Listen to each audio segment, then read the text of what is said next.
Ami Karim Miayaoui, qui est bien réel, lui aussi est avec nous sur ce plateau pour un œil sur les médias. Bonsoir Bonsoir Karim. à tous.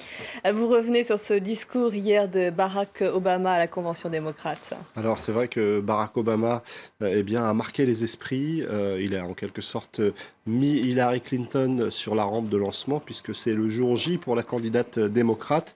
Et un certain nombre de médias considèrent que avec ce discours particulièrement réussi, Barack Obama est définitivement rentré dans l'histoire.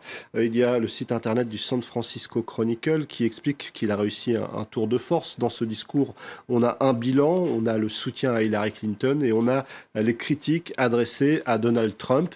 Du côté d'un autre titre de la presse qu'on découvre ensemble, le New York Times, eh bien, on a un édito avec Barack Obama et la longue marche avec cette jolie photo en noir et blanc. Obama qui n'a jamais abandonné un optimisme inébranlable, nous explique cet article. Alors, il admet lui-même qu'il n'a pas réussi dans tous les domaines, il n'a pas atteint tous les objectifs qu'il s'était fixés, mais cet édito est plutôt optimiste, justement, en considérant qu'il a sans doute posé les jalons pour une évolution de la société américaine dans le bon sens. Autre article qu'on découvre ensemble, cette fois-ci du côté du Washington Post, qui se replonge un petit peu quelques années dans le passé. On est en 2008 et c'est la convention du Parti démocrate et c'est Barack Obama qui, encore une fois, ne se défait pas de son optimisme inébranlable. Face à lui, Hillary Clinton explique qu'elle n'a aucune illusion, une façon de faire passer Barack Obama un petit peu pour un bisounours. Et quelques années plus tard, eh bien, elle a bien besoin de son optimisme à Barack Obama. En tout cas, il y en a un qui considère que Barack Obama est toujours un bisounours, c'est Donald Trump. Et il évoque ce discours en expliquant que le monde que Barack Obama a décrit n'existe pas. 70% de la population considère que le pays va dans la mauvaise direction. Mais au-delà des mots prononcés par Barack Obama qui ont une résonance particulière, il a eu cette petite séquence où ceux qui étaient présents dans la salle ont hué Donald Trump. Barack Obama leur a expliqué ne huez pas Trump, votez, comme un cri de ralliement. Non, mais alors justement, moi je parlerais plutôt de confiance que d'optimisme pour Oui. Barack Obama, lié avec, au sens latin, lié avec. Effectivement, c'est beaucoup plus juste. Il cherche à relier les gens davantage qu'à être Exactement. seul dans son optimisme. Exactement, et justement, il a semblé particulièrement proche de Hillary Clinton. Ce cliché, cette photo a été très partagée sur les réseaux sociaux. On parle souvent d'Hillary Clinton comme d'une femme un peu froide, pas toujours très humaine. Là, cette image semble plutôt sentir la sincérité. En tout cas, beaucoup d'internautes l'ont perçu comme cela. Mais évidemment, sur les réseaux sociaux, les détournements n'ont pas tardé. Comme sur cette image où on a Donald Trump qui s'incruste, ou encore comme Et oui, ici, lié avec.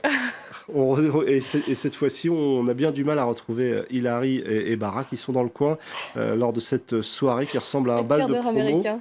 Quart Quart d'heure d'heure flow. américain. En tout cas, cette image a été assez partagée sur les réseaux sociaux. Je ne vais pas vous montrer tous les détournements. Il y en avait pas mal. En tout cas, Donald Trump, dans les sondages, se porte pas trop mal, ce qui inquiète un certain nombre de personnalités du monde de la musique, du cinéma, qui ont décidé de lancer une pétition pour tenter de faire barrage à Donald Trump. Il y a notamment Mark Ruffalo qui, sur son compte Twitter, relayait cette initiative.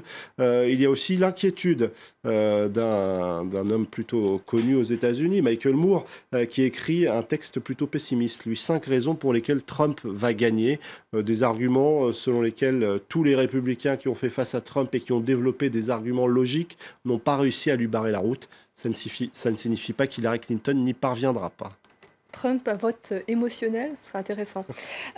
Trump, en tous les cas, qui a égratigné la France, et la réponse de François Hollande s'est avérée cinglante. Alors, du côté de Donald Trump qui expliquait que la France n'est plus la France, déconseillant à un ami de s'y rendre. Alors cette formule, la France n'est plus la France, n'a pas franchement plu au président de la République. Il a répondu, la France sera toujours la France parce qu'elle ne cède jamais, parce que la France porte toujours des idéaux, des valeurs, des principes qui font que nous sommes reconnus partout dans le monde. Et c'est quand on s'abaisse qu'on ne se ressemble plus. Ça peut arriver à d'autres outre-Atlantique. Évidemment, Donald Trump est clairement visé. Manuel Valls, lui, avait tweeté en anglais la France est toujours la France est forte, monsieur Trump. En tout cas, ça a fait réagir Et si Donald Trump est élu, les relations entre la France et les États-Unis ne seront pas forcément très simples. Oh, voyons, réel politique toujours. Le cardinal André XXIII suscite la polémique après des propos interprétés comme anti-mariage gay. Alors c'est vrai que ça a étonné de la part de André XXIII, puisqu'il s'est exprimé lors de la messe d'hommage au père Jacques Hamel. Il a eu cette déclaration qui a été aussi reprise sur son compte Twitter: silence des élites devant les déviances des mœurs et légalisation des déviances. Alors beaucoup ont considéré que ce n'était pas forcément le moment de remettre ce sujet sur la table.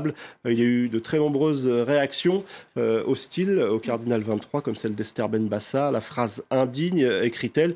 Alors du côté d'André 23, on a expliqué qu'il y avait sans doute une incompréhension vis-à-vis de ses propos. Nous avons retiré le tweet par un souci d'apaisement. Ça ne concernait pas forcément le mariage des couples homosexuels. Il ciblait plutôt l'ensemble des évolutions sur la bioéthique, la fin de vie, la gestation. En tout cas, beaucoup ont considéré que ce n'était pas forcément le moment de relancer ce débat ou de lancer ce débat. Je vous remercie beaucoup, Karim, pour votre chronique ce soir. Un œil sur les médias.